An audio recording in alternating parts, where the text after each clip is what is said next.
toda vez que começa uma temporada de balanços de empresas com ações negociadas em bolsa, muita gente fica confusa com a quantidade de informações divulgadas. Mais do que isso, grande parte dos investidores não entende a linguagem das companhias e tem uma certa dificuldade para saber o que analisar a cada trimestre. De olho nisso, eu, Gustavo Lustosa, repórter da agência Trademap, vim aqui para tentar te ajudar, traduzindo os principais indicadores que as empresas divulgam periodicamente para mostrar no que você tem que ficar de olho. Para começar, é importante entender que a temporada de balanços é o momento em que as empresas, e aqui eu estou falando especificamente das companhias de capital aberto, fazem a divulgação obrigatória dos seus resultados trimestrais.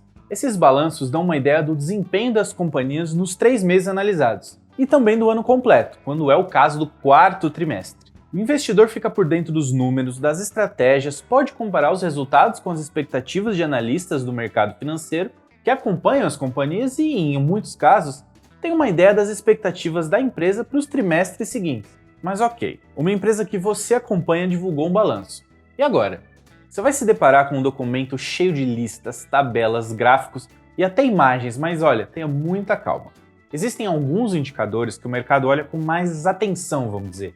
E eu vou te falar mais sobre cada um deles. Eu separei aqui os 4 principais números observados pelos investidores: o lucro ou prejuízo líquido, a receita, o EBITDA e a margem líquida. Vamos lá. O lucro líquido é o dinheiro que fica para a empresa.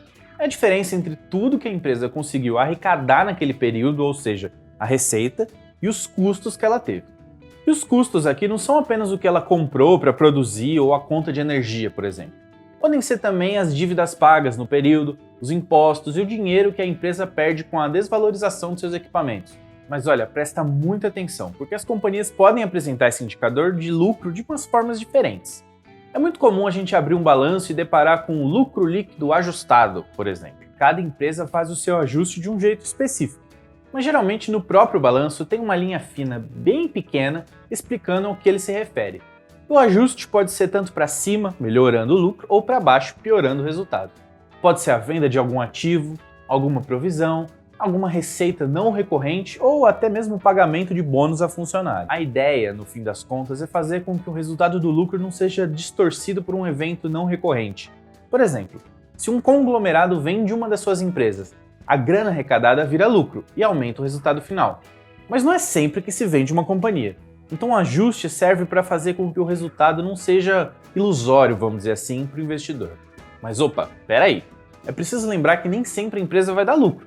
Se o resultado for negativo, chamamos de prejuízo líquido. Além do lucro líquido, o indicador muito utilizado é o EBITDA, que também é uma forma de apresentar o lucro.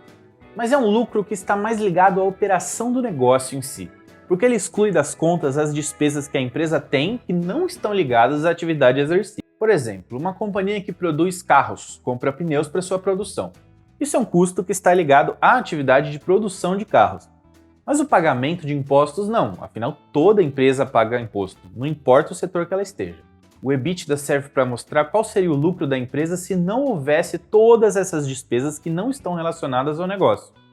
Além dos impostos, há as despesas com juros, os custos com amortizações e também a chamada depreciação, que é quanto um ativo da companhia se desvaloriza com o tempo e que faz ela perder dinheiro.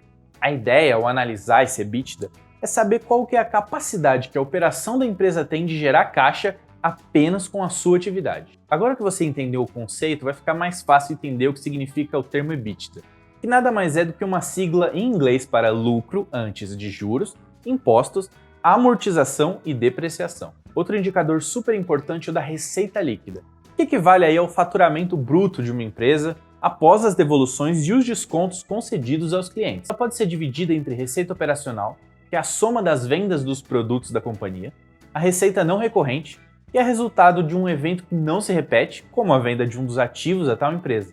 Por fim, vale entender aí o que é a margem líquida. Esse é um indicador que mostra quanto o seu lucro representa como proporção de tudo o que você fatura. O resultado parte da divisão entre o lucro líquido e a receita líquida. É importante para mostrar de uma forma direta o nível de rentabilidade de uma empresa. Uma questão muito importante ao analisar um balanço é ver a base de comparação. É muito comum a gente ver escrito que tal lucro cresceu 50%. Mas cresceu em relação ao quê? Geralmente se olha para a comparação anual. Por exemplo, No primeiro trimestre de um ano, o lucro aumentou tantos por cento em relação ao primeiro trimestre do ano anterior. A ideia é tentar fazer uma comparação que seja a mais livre possível de distorções, com os números de dois períodos iguais de anos diferentes.